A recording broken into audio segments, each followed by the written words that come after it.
Futsal started obviously out in South America, and it's the way that players play five-a-side football, but it's a quick, high-tempoed game.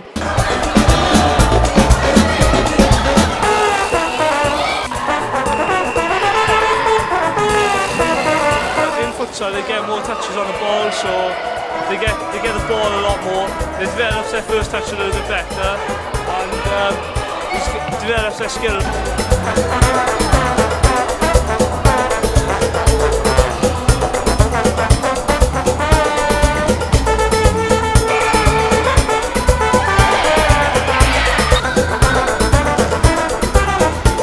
The main reasons why futsal benefit is it develops key fundamental skills of football. So it's the technical aspect of passing, the control, and then dribbling skills, as well as the shooting power to score past the goalkeeper in a very small goal.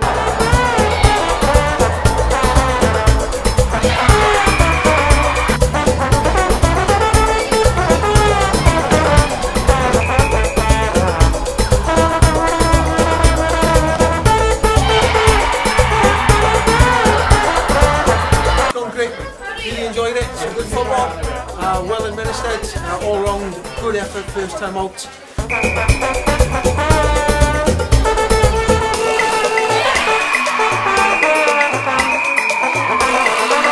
Hopefully the plan for next year we'll introduce a county competition for year 7s, 8s, boys and girls across the county, which will then feed into, hopefully there will be a Welsh national competition.